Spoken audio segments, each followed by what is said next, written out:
الذی ختمت به النبیین وعلیت درجتہ فی العلیین ووصفتہ فی کتابک المبین فقلت وانت اصدق الصادقین واحسن القائلین وما ارسلناک الا رحمتا للعالمین۔ اما بعد، وہ آئے کہ جنہیں کہیے رہبر کامل رہنمائے اکرم، وہ آئے کہ جنہیں کہیے رہبر کامل رہنمائے اکرم، وہ آئے کہ جنہیں لکھیے زندگی کا محسن اعظم، مبارک ہو زمانے کو کہ ختم المرسلین آئے، صحاب رحم بن کر رحمت للعالمین آئے۔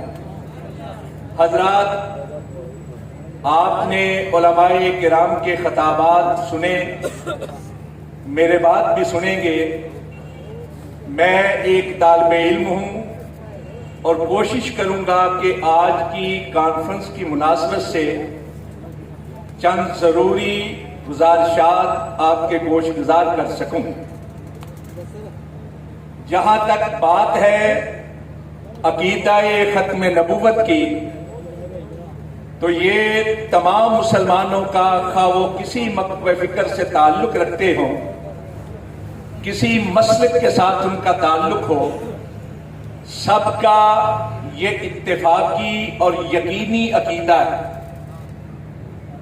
اتفاقی ایسا کہ پیارے رسول صلی اللہ علیہ وسلم سے لے کر آج تک اور آج سے لے کر قیامت تک کسی علاقے، کسی مسلک کے مسلمان کا اس پر کوئی اختلاف تو دور کی بات، شک بھی نہیں کہ سونے مدینے والے کے بعد کوئی نبی نہیں آ سکتا۔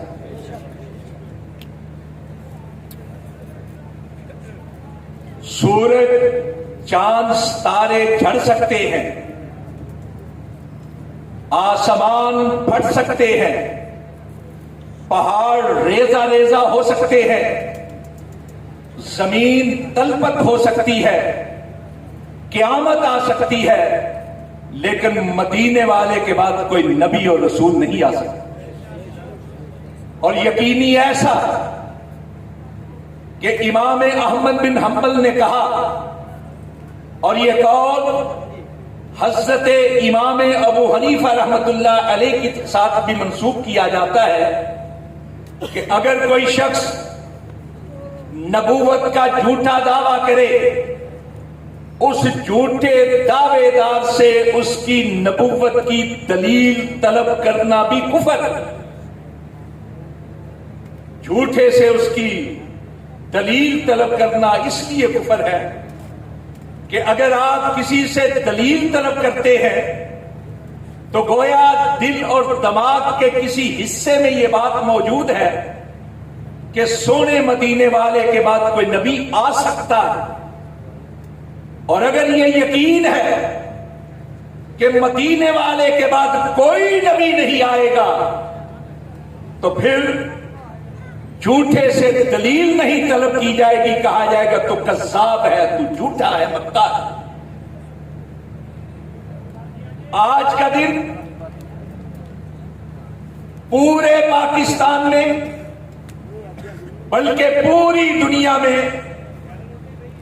یوم تحفظ ختم نبوت کے نام پر ایک یادگار کی حیثیت رکھتا ہے۔ لیکن کیا آپ کو معلوم ہے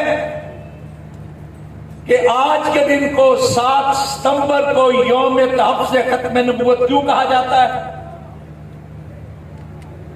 ختم نبوت کے بارے میں تو ہم جانتے ہیں، عقیدہ ختم نبوت کے بارے میں جانتے ہیں، لیکن 7 ستمبر کو یوم تحفظ ختم نبوت کیوں کہا جاتا ہے؟ بہت کم لوگ ہیں جو اس بارے میں جانتے ہیں۔ پاکستان کے اندر قادیانی بہت ہی کم تعداد میں، لیکن ان کے سہولت کار بہت زیادہ ہیں۔ ہر وہ شخص جو اپنے آپ کو سیکولر سمجھتا ہے، ہر وہ شخص جو آزاد خیال سمجھا جاتا ہے، ہر وہ شخص جو دین بیزار ہے، دینی شاعر کا مذاق اڑانے والا ہے، علماء کرام مساجد اور مدارس کے بارے میں گندی گفتگو کرنے والا ہے، یہ سارے کے سارے قادیانیوں کے سہولتکار۔ قادیانیوں نے، ان کے سہولتکاروں نے قادیانیوں کے لیے ہمدردی پیدا کرنے کے لیے بہت سرمایہ لگایا، لوگوں کو بیرون ملک لے جانے کا جھانسا دے کر، کاروبار میں ان کی معاونت کر کے، اپنی بچیوں کی شادیوں کی ترغیب دے کر، مختلف بہانوں کے ساتھ انسانیت کے نام پر، سیکولرزم کے نام پر لوگوں کو گمراہ کیا جاتا ہے، اور یہ کہنے کی کوشش کی جاتی ہے کہ مرزائیوں پر بڑا ظلم ہو رہا ہے۔ کئی ایسے بدباطن مسلمان کہلانے والے یورپین ممالک کے اندر سیاسی پناہ کے لیے اپنے عزیزوں کے ذریعے سے اپنے خلاف جھوٹی ایف آئی آر لکھواتے ہیں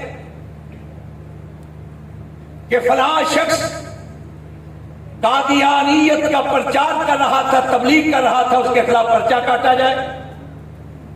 298 سی لگواتے ہیں، 298 بی لگواتے ہیں، اور پھر وہ ایف آئی آر باہر بھیجتے ہیں، اور وہ دکھا کر یورپین ممالک کے اندر، بالخصوص جرمنی کے اندر، بریٹانیہ کے اندر، امریکہ اور کینیڈا کے اندر وہ سیاسی پناہ حاصل کرتے ہیں، صرف اپنی دنیا کو بنانے کے لیے وہ ایف آئی آر کٹواتے ہیں، اور یہاں جو مرزائیوں کے سہولتکار ہیں ان ایف آئی آر کو اکٹھا کرتے ہیں اور پھر پروپیگنڈا کرتے ہیں کہ دیکھیے ہزاروں کی تعداد میں مرزائیوں کے خلاف ایف آئی آر کاٹی گئی ہے، مقدمات قائم کیے گئے۔ حضرات، 7 ستمبر کا دن پاکستان کی تاریخ کا وہ دن ہے جب پاکستان کی پارلیمنٹ نے بالاتفاق قادیانیوں کو غیر مسلم، کافر اور اقلیت قرار دیا تھا۔ ایک بھی رکن پارلیمنٹ کا ایسا نہیں تھا جس نے اس کے ساتھ اتفاق نہ کیا۔ 7 ستمبر 1974 کا دن وہ تاریخی دن ہے جب پاکستان کے اندر عقیدہ ختم نبوت قانون بن گیا، اور یہ مولویوں نے نہیں بنایا تھا، مولویوں نے نہیں بنایا تھا۔ یہ بات آپ کو بتانا چاہتا ہوں تاریخ کے حوالے سے، مولویوں نے یہ قانون نہیں بنایا تھا۔ اس وقت وزیر اعظم پاکستان پیپلز پارٹی کے چیئرمین جناب ذوالفقار علی بھٹو تھے، جن کی پارٹی سیکولر کہلاتی تھی، اور اپوزیشن لیڈر جناب ولی خان تھے۔ ان کی پارٹی تب بھی اور اب بھی سیکولر کہلاتی۔ ہوا یہ کہ 22 مئی 1974 کو نیشنل میڈیکل کالج ملتان کے طلباء شمالی علاقوں کی سیر کے لیے چناب ایکسپریس کے ذریعے پشاور جا رہے تھے، اور مرزائیوں نے روٹ بنوایا ہوا تھا ٹرین کا، لالپور سے سرگودا، درمیان میں ربوہ آتا ہے۔ 22 مئی 1974 کو جب یہ ٹرین چناب ایکسپریس ربوہ پہنچی تو وہاں مرزائیوں نے مرزائیت پر مبنی پروپیگنڈا کے لیے پمفلٹ تقسیم کرنے شروع کر دیے، لٹریچر تقسیم کرنا شروع کر دیا۔ بعض علماء نے ان سے سوال کیے تو انہوں نے ناروا قسم کے جوابات دیے. چنانچہ نیشنل میڈیکل کالج کے جو 100 سے کچھ اوپر طلباء تھے انہوں نے ربوہ کے اسٹیشن پہ کھڑے ہو کر کہا ختم نبوت زندہ باد، تاجدار ختم نبوت زندہ باد نعرے لگے. یہ طلباء 7 دن کے بعد جناب ایکسپریس سے ہی واپس آئے. ربوے سے پہلا جو اسٹیشن تھا لالیہ نشتر آباد کا، وہاں کا اسٹیشن ماسٹر قادیانی تھا. اس نے فون کے ذریعے سے ربوے کے اندر اطلاع کر دی کہ وہ طلباء واپس آئے. چنانچہ ربوے کے اسٹیشن پر قادیانی گنڈے اسلحے سے مسلح ہو کر چاقو، چھریاں، ڈنڈے، اینٹیں، پسٹل، ریوالور لے کر کھڑے ہو گئے. اور اس نے جو نشتر آباد کا لالیہ کا اسٹیشن ماسٹر تھا اس نے طلباء کی جو ڈبہ تھا اس کے اوپر باقاعدہ نشان لگائے. انہوں نے دھاوا بول دیا. ایک ایک طالب علم کو کھینچ کے اندر سے ڈبے سے نکال کر اتنا پیٹا گیا کہ کوئی ایک طالب علم ایسا نہیں تھا جو لہولہان نہ ہو. اور جب خوب جھی بھر گیا، گاڑی کے چلنے کا وقت کہیں پیچھے رہ گیا، تو پھر گاڑی کو چلنے کی اجازت دی گئی. یہ خبر لیل پور میں پہنچی جو آج فیصل آباد ہے. تو لیل پور کے تمام مقابلہ فکر کے مسلمان امر پڑے ریلوے اسٹیشن پر. اور جب انہوں نے خون میں لت پت ان طلباء کو دیکھا تو ہچکیاں بن گئی دیکھنے والوں کی. کوئی فرد ایسا نہیں تھا جو رو نہ رہا.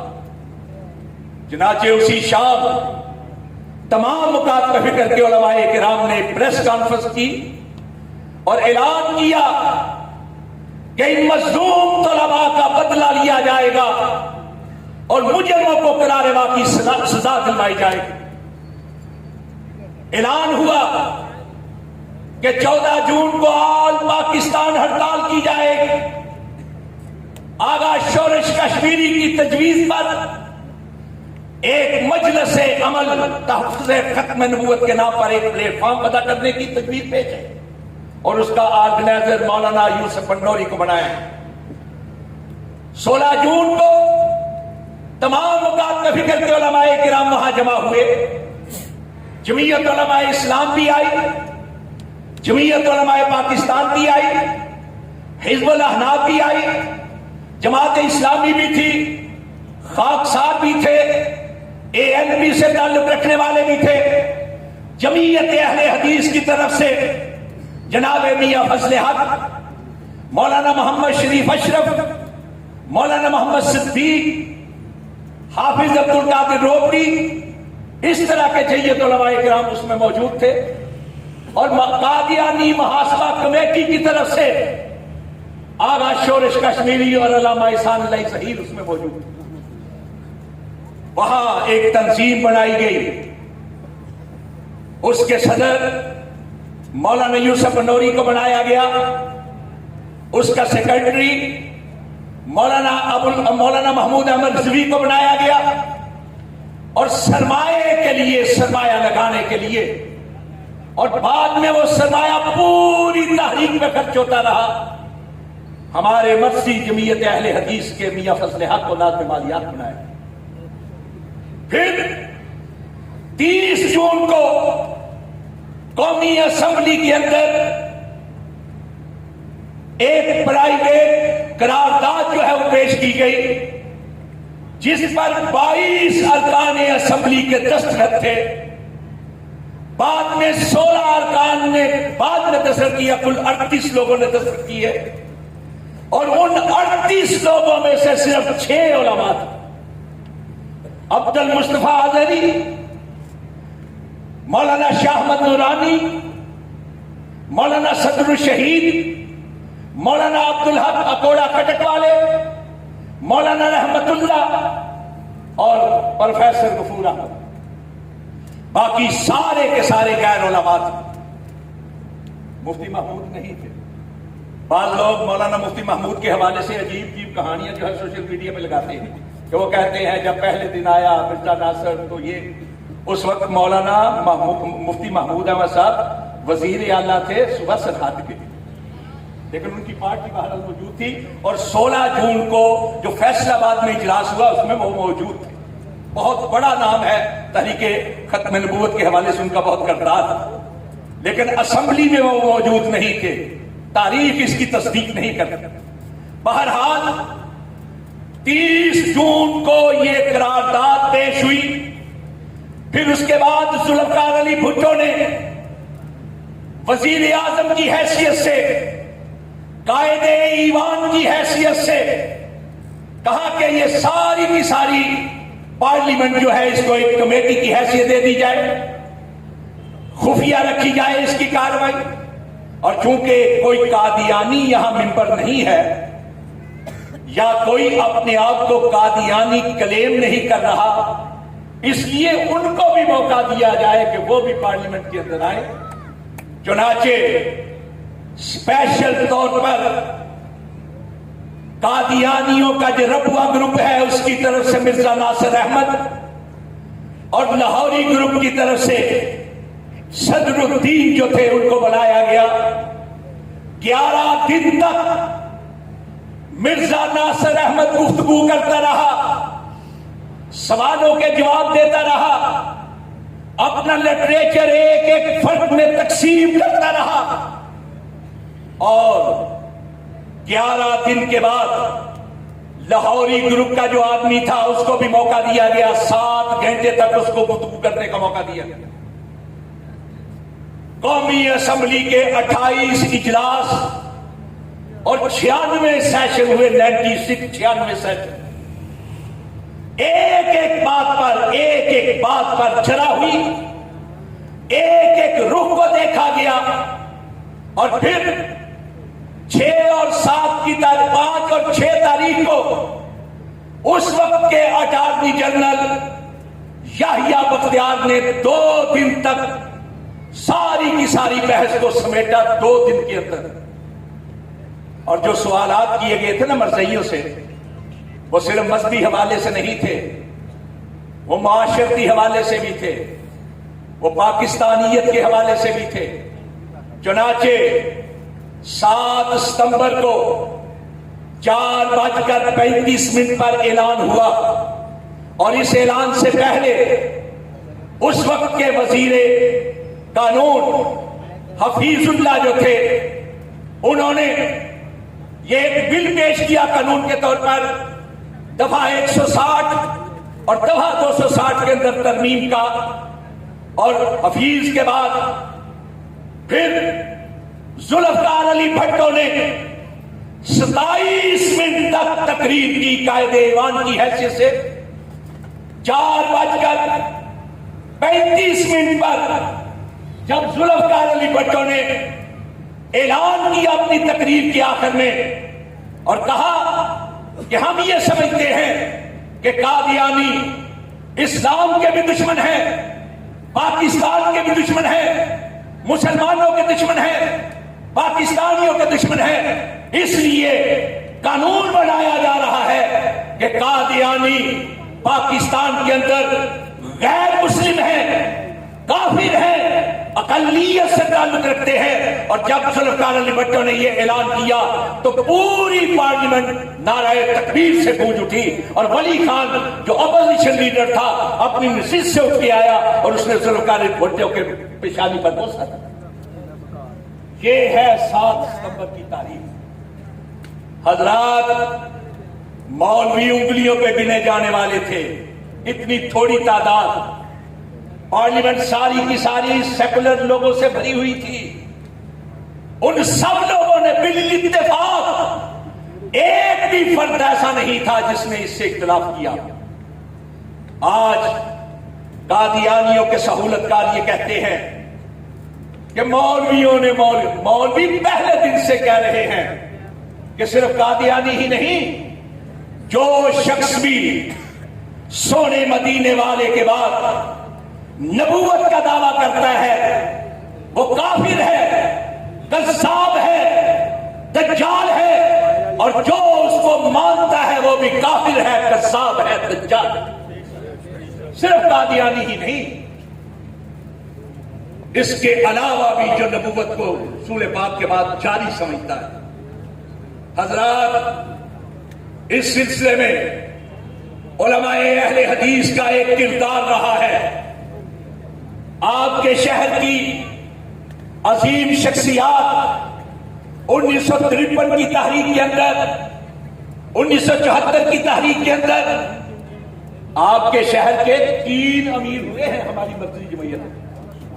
حضرت حافظ محمد گوندلوی رحمت اللہ علیہ، شیخ الحدیث مولانا محمد اسماعیل رحمت اللہ علیہ، شیخ الحدیث مولانا محمد عبداللہ رحمت اللہ علیہ، اور ناظم اعلیٰ علامہ احسان اللہ ظہیر کا پورا خاندان اب بھی یہی سیالکوٹ سے پہلے بریوں سے اٹھے سیالکوٹ میں پہنچے، پھر گجرانوالہ، اور ساری زندگی جو ارادت مندی کا حضرت شیخ الحدیث مولانا محمد عبداللہ کے ساتھ ان کا تعلق رہا ہے، وہ بھی تاریخ کا ایک حصہ ہے۔ ساری زندگی پہلے حضرت شیخ الحدیث کہتے رہے، اور جب مولانا محمد عبداللہ جمعیت اہل حدیث کے امیر بنے، جب بھی کبھی ذکر ہوا حضرت الامیر کے لفظ کے علاوہ کبھی بھی، یہ حضرت علامہ شہید کا تعلق تھا۔ حضرات، یہ تینوں بزرگ شخصیات ختم نبوت کی خاطر جیلوں میں رہی ہیں۔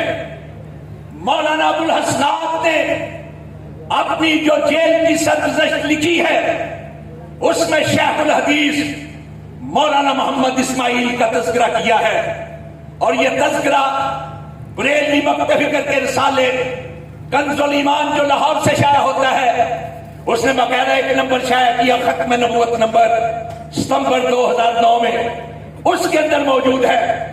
مولانا کوثر نیازی مرحوم لکھتے رہے ہیں کہ میں نے جیل کے اندر شیخ الحدیث مولانا محمد اسماعیل سے اقتباس علم کیا ہے، ان سے علم کے اقتباس کا دعویٰ کرتے رہے۔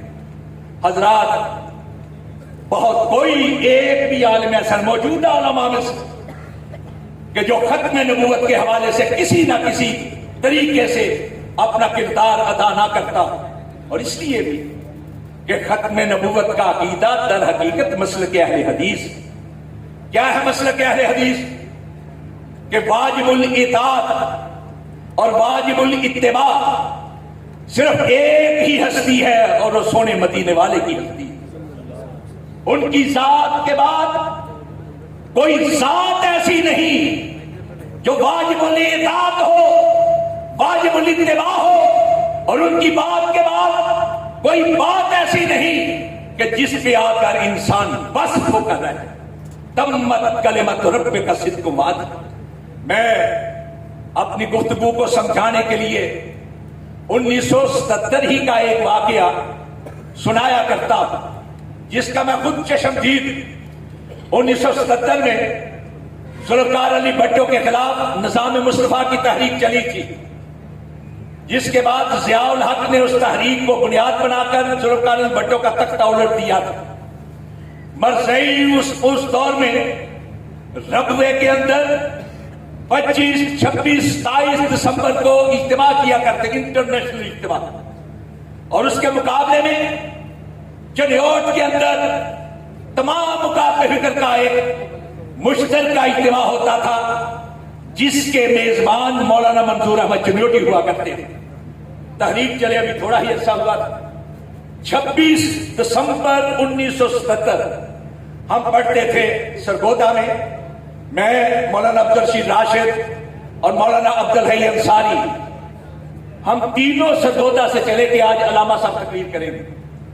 علامہ صاحب آئے اسٹیج پر، اسٹیج لگا ہوا تھا، مولانا مفتی محمود تشریف فرما تھے، مولانا تاج محمود تشریف فرما تھے، مولانا منظور احمد جنیوٹی میزبان تھے، تشریف فرما تھے، بریلوی عالم دین علامہ محمود احمد رضوی موجود تھے، شیعہ عالم عین گین قراروی علی غضنفر قراروی جن کا نام تھا وہ موجود تھے، خاکسار تحریک کے خان اشرف خان موجود تھے، حضرت علامہ شہید نے علماء کو مخاطب کر کے کہا، اے علماء کرام، میں آپ سے ایک سوال پوچھنا چاہتا ہوں، اپنے سینے پہ ہاتھ رکھ کر اس کا جواب دینا کہ مرزائیوں نے مرزا کو نبی مان کر مدینے والے کے مقابل اس کی بات کو مانا، وہ تو ہو گئے کافر، اور جنہوں نے اپنے اماموں کو، اپنے بزرگوں کو نبی بھی نہ مانا، پھر مدینے والے کے مقابل ان کی بات کو مانے، ان کو کیا کہنا چاہتے؟ کوئی فتویٰ نہیں، کوئی فتویٰ نہیں، دعوت فکر ہے، سوچنے کی دعوت، سمجھانے کا انداز کہ لوگوں، مدینے والے کی ذات جیسی کسی کی ذات نہیں، مدینے والے کی بات جیسی بھی کسی کی بات نہیں، اور یہی مسلک اہل حدیث ہے، یہی عقیدہ ختم نبوت ہے۔ واقول قولی ھذا استغفر اللہ لی ولکم اجمعین۔